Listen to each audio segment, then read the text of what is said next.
पर्दे के पीछे से मायावती कर गई बड़ा खेल। कैसे इंडिया के पक्ष में मायावती ने चला बड़ा दांव।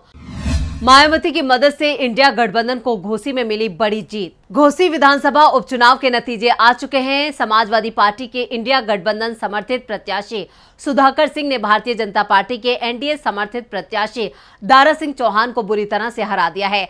नतीजे आने के बाद अब राजनीतिक गलियारों में आगामी लोकसभा चुनावों को लेकर एनडीए और इंडिया गठबंधन को लेकर जो चर्चा तेज हो गई है, इस बीच एक चर्चा और भी तेज है और वो है बहुजन समाज पार्टी के कदम की। क्या पर्दे के पीछे से मायावती कर रही थी इंडिया गठबंधन की मदद? घोसी में सिर्फ 1725 वोटरों ने ही नोटा का बटन दबाया। घोसी में सबसे ज्यादा वोटर दलित हैं और फिर मुसलमान। इसी के बूते कभी कम्युनिस्टों की धरती रही घोसी में बीएसपी ने भी जीत हासिल की थी। फागू चौहान 2007 से 2012 के बीच मायावती की पार्टी से ही विधायक रहे। 1993 में भी बीएसपी यहां से जीती थी, लेकिन मायावती धीरे धीरे पूरे सूबे की राजनीति में हाशिए पर जा रही हैं। इंडिया की तरफ मायावती का झुकाव इस बार साफ नजर आ रहा है। इंडिया गठबंधन के वोटर के पास दो विकल्प हैं, एक एनडीए और दूसरा इंडिया। फिर यूपी जैसे प्रदेश में जहां 50% की लड़ाई है, मायावती जैसी किसी ताकत पर वोट खराब करना कोई नहीं चाहेगा। इसलिए मायावती को अगर देश की राजनीति में प्रासंगिक रहना है तो इंडिया गठबंधन में ही जाना होगा। घोसी को ही लीजिए तो पिछले 3 चुनावों में बीएसपी का वोट लगातार घटता रहा है। 2017 में बीएसपी के अब्बास अंसारी को लगभग 81,000 वोट मिले थे। 2019 के उपचुनाव में 50,000 और 2022 में 54,000, क्योंकि उम्मीदवार वसीम इकबाल थे। मायावती की अपील का उनके वोट बैंक पर कोई असर नहीं पड़ने के बाद अब ये कहा जा रहा है कि मायावती के दलित वोट बैंक में सेंध लग गई है। खुद को दलितों की मसीहा कहलाने वाली मायावती का ही जादू अब दलितों पर नहीं चल रहा है। अब सवाल उठ रहे हैं कि क्या मायावती का कहना दलित अब नहीं मान रहे हैं? क्या अब मायावती का साथ दलितों ने छोड़ दिया है? क्या अब मायावती बेसहारा हो गई हैं? कुल मिलाकर पिछले कई चुनावों के नतीजे तो यही संदेश देने की कोशिश कर रहे हैं। बहरहाल 2024 लोकसभा चुनाव के लिए एनडीए गठबंधन के साथ तमाम छोटे बड़े दल आ चुके हैं, तो इंडिया गठबंधन ने भी तमाम दलों को अपने साथ जुटा लिया है। इंडिया के साथ शामिल दलों की संख्या मौजूदा वक्त में 28 है, जो आने वाले वक्त में और बढ़ने वाली है। लेकिन मायावती की बहुजन समाज पार्टी ना इंडिया की तरफ ही जाने को तैयार है और न ही एनडीए गठबंधन का हिस्सा ही बनने को तैयार है। बीएसपी सुप्रीमो मायावती ने साफ तौर पर कह दिया है कि लोकसभा चुनाव पार्टी अकेले अपने दम पर लड़ेगी, लेकिन इससे भी इनकार नहीं किया जा सकता है कि उनका झुकाव इंडिया गठबंधन की तरफ दिख रहा है, जिसकी कई वजह भी हैं और जो वजह है उनमें घोसी उपचुनाव के नतीजे बड़ी वजह हैं, जो बता रहे हैं कि मायावती ने पर्दे के पीछे से इंडिया गठबंधन के प्रत्याशी सुधाकर सिंह की मदद की थी, जिसकी वजह से बीजेपी के दारा सिंह को शर्मनाक हार नसीब हुई है। अब सवाल यह है कि जब मायावती अकेले दम पर चुनाव लड़ेंगी तो उनकी पार्टी का हश्र क्या होगा? ऐसे में अब क्या मायावती को बिना डर के इंडिया गठबंधन का समर्थन कर देना चाहिए? क्या इंडिया की लड़ाई में विपक्षी गठबंधन को मिला है बीएसपी चीफ मायावती का साथ? घोसी उपचुनाव के नतीजों से साफ है, इंडिया गठबंधन अपनी परीक्षा में पास हो गया है। सपा प्रमुख अखिलेश यादव एक बार फिर बीजेपी पर हावी हो गए हैं। 8 सितंबर को जब यूपी की घोसी सीट पर 33 राउंड की गिनती पूरी हुई तो सुधाकर सिंह के खाते में 1,24,427 और दारा सिंह चौहान को 81,668 वोट मिले। नोटा का बटन दबाने वाले मतदाताओं की संख्या महज 1725 थी। इनके अलावा घोसी के सियासी मैदान में 8 और प्रत्याशी थे, जिनमें पीस पार्टी के सनाउल्लाह को सबसे ज्यादा 2570 वोट मिले। ऐसे में साफ तौर पर कहा जा सकता है कि घोसी में मुकाबला दो तरफा ही था और दलित मतदाताओं में मायावती की अपील का असर नहीं दिखा। घोसी में जो समीकरण बने वो मायावती के लिए 2024 के लोकसभा चुनाव को लेकर भी खतरे की घंटी है।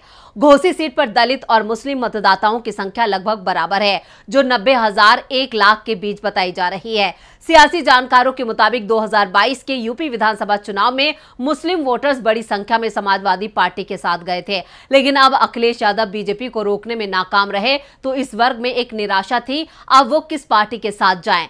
2022 के नतीजों के बाद खुद मायावती ने प्रेस कॉन्फ्रेंस कर इस बात को माना कि इस चुनाव में मुस्लिम मतदाताओं ने सपा को वोट दिया, लेकिन समाजवादी पार्टी इसके बावजूद बीजेपी को नहीं रोक पाई। इसके बाद से ही मायावती का पूरा ध्यान इस बात पर था कि मुस्लिम वोटर्स में ये भरोसा पैदा किया जाए कि बीजेपी को केवल बीएसपी ही रोक सकती है।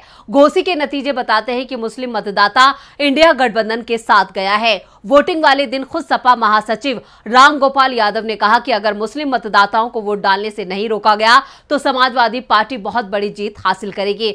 ऐसे में स्वाभाविक है कि मायावती के लिए घोसी के समीकरण खतरे की घंटी है। लोकसभा चुनाव में महज 6 महीने का वक्त बचा है और घोसी की जीत से अखिलेश यादव ने इशारा कर दिया है कि यूपी में बीजेपी को रोकने के लिए इंडिया गठबंधन एक मजबूत विकल्प है।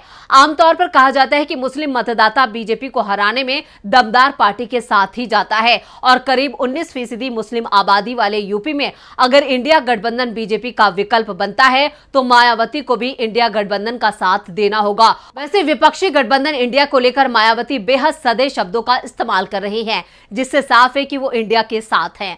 दावा किया जा रहा है कि केंद्र सरकार का बीएसपी चीफ पर दबाव है, जिस कारण अभी वो फैसले कुछ दिनों के लिए टाल रही हैं। 5 राज्यों के विधानसभा चुनावों के बाद मायावती विपक्षी गठबंधन में शामिल होने का ऐलान कर सकती हैं। बीएसपी विपक्षी गठबंधन इंडिया में शामिल होती है तो बीजेपी के लिए उत्तर भारत में बुरी हार का संकट खड़ा हो जाएगा। बीएसपी की ओर से संकेत मिल रहे हैं कि वो इंडिया गठबंधन में शामिल हो सकती हैं। मुंबई में जब इंडिया गठबंधन की बैठक होने वाली थी उस वक्त भी इस बात की चर्चा चली थी कि बीएसपी भी बैठक में शामिल होने जा रही है। कांग्रेस के साथ बीएसपी चीफ की बात सही ट्रैक पर जा रही थी। अखिलेश यादव की ओर से भी इसे हरी झंडी दे दी गई थी, यानी सब कुछ सही था। लेकिन जब यह खबर आई कि मायावती की ओर से कुछ शर्तें लगाई गई हैं तो उन शर्तों को मानने से सबसे पहले आरजेडी चीफ लालू यादव ने इनकार कर दिया। लालू यादव ने भी बयान दिया कि मायावती को मुंबई की बैठक के लिए न्योता नहीं भेजा गया है। साफ है, लालू ही नहीं चाहते थे कि गठबंधन किसी एक दल के दबाव में आए और इसलिए विपक्षी दलों की ओर से 13 लोगों की जो बाद में बढ़कर 14 हो गई, वो समन्वय समिति बनाई गई है। लेकिन गठबंधन का अध्यक्ष और संयोजक नहीं बनाया गया है। लेकिन इसका मतलब ये भी नहीं है कि मायावती के साथ विपक्षी दलों की चर्चा पूरी तरह से बंद हो गई है। में एक बार फिर से महागठबंधन बनाने की तैयारी शुरू हो गई है। बीजेपी के खिलाफ सपा बीएसपी एक साथ आ सकते हैं। महागठबंधन बनाने में इस बार कांग्रेस की भूमिका होगी सबसे ज्यादा महत्वपूर्ण। 2019 में कांग्रेस को महागठबंधन से दूर रखा गया था। बीजेपी को यूपी में ही घेरने की कोशिश तेज कर चुका है इंडिया गठबंधन। बीजेपी के खिलाफ उतारा जाएगा एक उम्मीदवार। महागठबंधन बना तो बीजेपी 26 से कम सीटों पर सिमटेगी, ये तय माना जा रहा है। मायावती को एहसास है कि अगर वो बीजेपी के साथ जाएंगी तो उनका दलित मुस्लिम समीकरण समाप्त हो जाएगा। विपक्ष में रहते हुए ही वो मजबूती से राजनीति कर पाएंगी और इसी के चलते अब वो साफ स्टैंड लेने की तैयारी में दिख रही हैं।